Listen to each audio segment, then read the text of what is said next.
Bonjour et bienvenue. Aujourd'hui, on se plonge dans un objet littéraire assez particulier, l'Évangile selon Paris de M.B. Lawrence.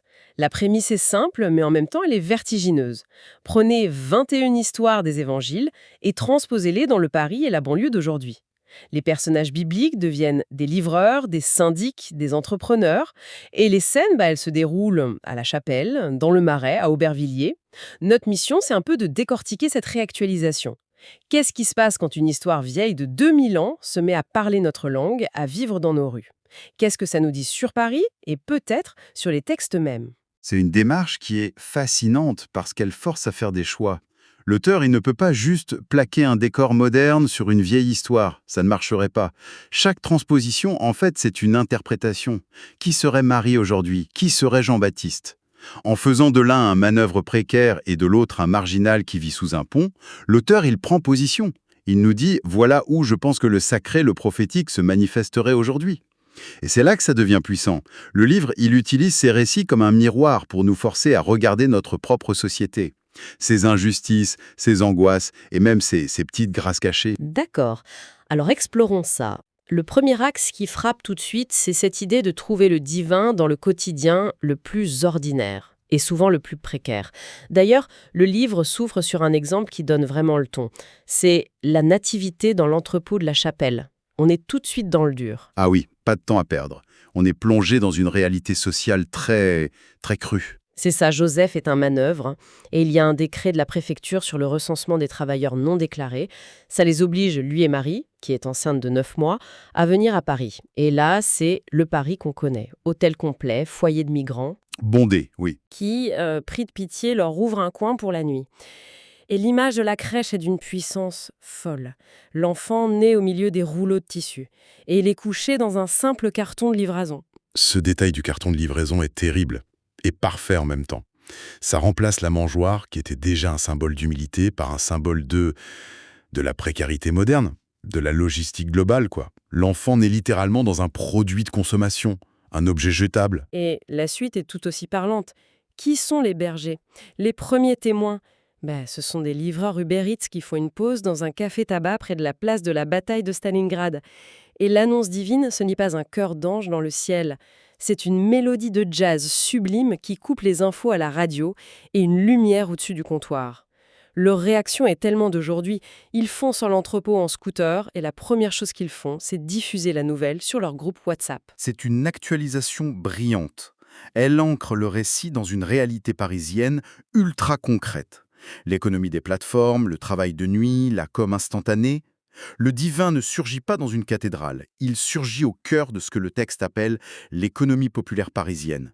L'humilité originelle du récit, elle trouve un écho direct, presque brutal, dans les luttes sociales d'aujourd'hui. Ce n'est pas une nativité romantique un peu édulcorée, non. Elle sent la poussière de l'entrepôt et le froid de la nuit parisienne. C'est vrai, ça enlève tout le vernis un peu mièvre qu'on peut parfois associer à cette histoire. Mais le livre ne se cantonne pas à la précarité. Il y a un autre récit qui m'a interpellée parce qu'il déplace le curseur. On passe à un tout autre type de détresse, l'anxiété sociale d'un milieu beaucoup plus aisé. C'est les noces du Marais. Ah oui, le fameux miracle de l'eau changée en vin. Exactement, le cadre pour beau. Mariage branché, loft dans le Marais, poutre apparente, tout le décorum. La crise ici, elle n'est pas vitale, mais elle est perçue comme une catastrophe absolue. Le vin vient à manquer, le cousin chargé de l'amener s'est trompé d'adresse, on sent la panique, l'humiliation sociale qui guette. C'est la fin du monde pour ces microcosmes. La fête est sur le point de devenir un fiasco légendaire. Mais pour les mauvaises raisons. Et c'est là que Jésus, un des invités, intervient. Il demande de remplir d'eau du robinet 6 grands vases de décoration. L'eau se transforme en un vin exceptionnel. Et le responsable du bar, un type à la mode, le goûte et s'exclame « D'habitude, on sert le bon vin d'abord, mais toi, tu as gardé le grand cru pour la fin. Ce vin est une tuerie. » J'avoue que cette histoire m'a un peu dérangée au début. Je me suis dit, est-ce que ça ne banalise pas le miracle de le mettre au service d'un caprice de bobo? C'est une excellente question. Et je pense que c'est précisément là où le texte est intéressant. Si la grâce n'intervient que dans la détresse absolue, elle reste lointaine pour beaucoup de gens. En la plaçant ici, au cœur d'une angoisse qui te paraît futile, la peur du ridicule, la peur de ne pas être à la hauteur, l'auteur suggère que le besoin de salut peut prendre des formes très diverses. Le divin devient pertinent dans tous les aspects de la vie urbaine. Et le miracle, ce n'est plus un événement public spectaculaire, c'est un secret partagé. Une sorte de clin d'œil divin au cœur d'un milieu où tout est image. La grâce peut se manifester autant dans la peur de la fin que dans celle de l'humiliation. Vu comme ça change la perspective. Ça suggère qu'il n'y a pas de hiérarchie dans les angoisses humaines. Et cette idée de remettre en cause nos certitudes, on la retrouve de manière encore plus frontale quand le livre aborde les figures prophétiques. Il ne se contente pas de miracles réconfortants, il met aussi en scène des personnages qui dérangent. Jean Desberges de la Seine en est l'exemple parfait. La réécriture de Jean-Baptiste, un personnage brut de décoffrage celui-là. Complètement. C'est le fils d'un éboueur, il vit sous un pont, près du quai de Valmy, vêtu d'un jean troué, il se nourrit de sandwichs invendus. Il est à la marge de tout. Et de là, il interpelle les passants, les livreurs Deliveroo, en les traitant d'engeance de vipères. Sa critique n'est pas théologique, elle est sociale. Il dénonce pas des péchés abstraits, il dénonce l'attachement au PEL, à l'appart en pierre de taille. Il attaque les idoles de la classe moyenne urbaine, en fait. La sécurité matérielle, l'accumulation. Et ce qui est frappant, c'est le pragmatisme de ces commandements. Quand des policiers viennent le voir, il leur parle pas de salut éternel, il leur dit « Ne faites pas de contrôle aux faciès et n'acceptez pas de pot de vin ». Aux adjoints au maire, il dit « Ne détournez pas de fonds publics ». C'est direct, c'est politique, c'est ancré dans les mots de la cité. Ce personnage est une réussite parce qu'il transforme Jean-Baptiste en prophète des sans-abri. Sa voix s'élève littéralement depuis les marges physiques et sociales de la ville. Le désert biblique devient le désert de béton des quais. Et en actualisant la critique, il pose une question implicite mais puissante. Quelles sont les voix, aujourd'hui, qui dénoncent nos idoles modernes et qu'on choisit d'ignorer ? On passe peut-être à côté tous les jours sans même les entendre, parce qu'elles viennent de ceux que la société a rendus invisibles. Cette idée d'une parole qui dérange, on la retrouve à une puissance 10 quand c'est Jésus lui-même qui la porte. Et la réaction est encore plus violente, justement parce qu'elle vient de l'intérieur, de sa propre communauté. C'est le cœur de l'histoire, le scandale de Belleville. Un vrai moment de bascule dans le récit. La scène se passe dans un local associatif du quartier. Jésus est chez lui, à Belleville. Il lit un passage d'Ésaïe sur la libération des opprimés et il déclare que cette prophétie, elle s'accomplit en sa personne ce jour-là. Au début, tout le monde est sous le charme, les gens se disent « Waouh, c'est pas le fils de Joseph, l'artisan, qu'est-ce qu'il parle bien ?» Il y a une vraie fierté locale. Jusqu'à ce qu'il appuie là où ça fait mal. Exactement. Il les provoque en affirmant qu'aucun prophète n'est bien accueilli dans son propre pays.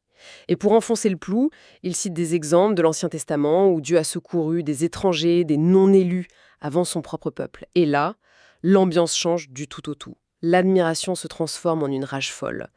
Le texte est très précis, ils sont blessés dans leur fierté de quartier. C'est ça. Ce n'est pas une dispute théologique, c'est une affaire de territoire, d'identité. C'est ça.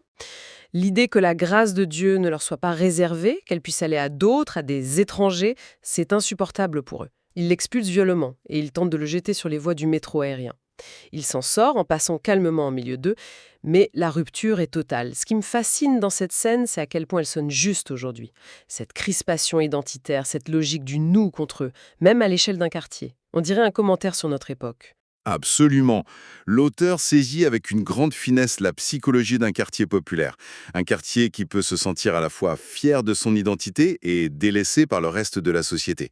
La colère des habitants, ce n'est pas une simple méchanceté. Elle vient d'un sentiment de dépossession, de la peur d'être encore une fois oublié au profit d'autres. Ça montre que la bonne nouvelle peut être perçue comme une véritable agression quand elle vient bousculer nos certitudes et notre sentiment d'exclusivité, qu'il soit national, religieux ou comme ici, de quartier. C'est une leçon d'humilité terrible. Elles sont transposées et tout aussi révélatrices. L'auteur les ancre dans des situations professionnelles, familiales, qui nous parlent tout de suite. J'ai été particulièrement marquée par la parabole du bon commerçant de Fontaine-Bertin. La relecture du Bon Samaritain, un classique des classiques. Et la mise en scène est redoutable. Tout part d'un conseiller de la Chambre de commerce qui, avec son guide des aides aux entreprises, demande « Qui est mon prochain ?» La question est bureaucratique. Dans la parabole que raconte Jésus, un chef d'entreprise du 16e est agressé et laissé pour mort près d'Argenteuil. Un consultant financier passe, le voit, mais continue son chemin. Un fonctionnaire de mairie, même chose. Finalement, celui qui s'arrête, c'est un commerçant de quartier de Fontaine-Bertin. Il le soigne avec sa trousse de secours et le dépose à l'hôpital. Le choix des personnages est crucial, ici. C'est ça que j'ai trouvé génial. L'auteur remplace la tension ethno-religieuse de l'original juif contre samaritain, oui, par une tension socio-économique et culturelle très contemporaine. Les figures qui incarnent l'establishment, la nouvelle économie, le consultant, le fonctionnaire, ces symboles d'un monde dématérialisé, procédurier, échouent au test d'humanité. Exactement. Il voit la situation à travers un filtre de risque, de temps perdu, de procédure. L'autre n'est pas une personne à secourir, c'est un problème à éviter. Et le héros, c'est le petit commerçant, la figure d'une économie de proximité, du lien concret. Il n'est pas défini par son statut ou son diplôme, mais par sa capacité à l'action immédiate, à la compassion. La parabole devient une critique, subtile mais puissante, d'un système qui valorise l'efficacité, le respect des process, au détriment du lien humain. C'est parfaitement dit. Et cette capacité à ancrer une grande idée dans un détail concret, on la retrouve puissance 1000 dans la réécriture d'une autre parabole célèbre, celle du fils prodigue. Elle devient la parabole du père d'Aubervilliers. Un des textes les plus touchants du recueil, je trouve. Le cadre, c'est une famille qui gère un commerce de matériaux de construction à Aubervilliers. Le plus jeune fils réclame sa part d'héritage, décrite comme l'équivalent de 1000 sacs de ciment. Un détail qui ancre tout de suite le récit. Il part à Amsterdam, il flambe tout et il finit coursier pour une start-up. Le comble de la précarité moderne. On est loin des troupeaux de porc de l'original, c'est sûr. Complètement. Épuisé, il rentre avec l'idée de demander à son père de le traiter comme un simple employé. Et là, il y a un détail que j'ai trouvé absolument parfait. Le père ne l'aperçoit pas au loin sur une colline. Non, il le voit sur les caméras de surveillance de l'entrepôt. Et il se met à courir pour l'embrasser. La fête qui suit, ce n'est pas un banquet avec un veau gras, c'est une fête improvisée sur le parking du magasin avec des merguez sur un barbecue et la musique. Et bien sûr, il y a la réaction du frère aîné, celui qui restait fidèle au poste. C'est un moment clé. Oui, il est furieux. Il voit la fête de loin, il refuse d'entrer. C'est la plainte éternelle de celui qui a respecté les règles et qui ne comprend pas la grâce faite à celui qui les a toutes enfreintes. Et la réponse du père est magnifique. Après la phrase célèbre « Ton frère que voici était mort et il est revenu à la vie », il ajoute une touche d'un pragmatisme désarmant, très paternel. Il dit « Entre vite, les merguez sont déjà sur le grill. Si tu n'entres pas, la viande va brûler. » Cette dernière phrase est un coup de génie. Elle fait atterrir le plus grand concept théologique qui soit, le pardon inconditionnel, la résurrection symbolique. Elle le fait atterrir dans la réalité la plus chaleureuse et la plus concrète qui soit, un repas de famille en banlieue qui risque de brûler. La grâce, tout à coup, elle a l'odeur des grillades. C'est une manière incroyablement puissante de dire que les plus grands mystères ne se vivent pas dans des idées abstraites, mais dans les gestes les plus ordinaires, dans l'urgence de partager un repas. Ça rend l'amour de ce père tangible, presque comestible. Alors, au terme de cette exploration de l'Évangile selon Paris, qu'est-ce qu'on en retient ? On a vu le sacré surgir dans un entrepôt, la critique sociale gronder sur les quais de Seine et des leçons millénaires se rejouer sur le parking d'un magasin de bricolage. Pour moi, le message central, c'est celui de l'immanence. Le divin n'est pas une idée lointaine, une transcendance inaccessible. Non, c'est une présence qui peut se manifester ici et maintenant, au cœur de notre ville, avec ses contradictions, sa beauté, sa violence. Paris devient un immense théâtre où les drames universels de la grâce, du pardon, de la chute, de la rédemption, continuent de se jouer. Pas dans un passé mythique, mais aujourd'hui, dans la vie de gens ordinaires. Ce qui change complètement le regard qu'on peut porter sur la ville et ses habitants, en fait. Le livreur à scooter, le marginal sous un pont, le cadre angoissé, chacun peut devenir, sans même le savoir, le protagoniste d'une histoire qu'il dépasse. C'est une invitation à chercher le sacré dans les visages qu'on croise tous les jours. Tout à fait. Et ça m'amène à une dernière pensée, une question que le livre laisse un peu en suspens. L'auteur nous propose 21 transpositions parisiennes. Mais si ces récits fondateurs devaient se dérouler aujourd'hui, non pas à Paris, mais dans la ville où l'on vit, dans notre propre quartier, à quoi ressemblerait-il? Qui serait le bon samaritain sur notre trajet quotidien? Quelle forme prendrait la colère des habitants de Belleville dans notre communauté?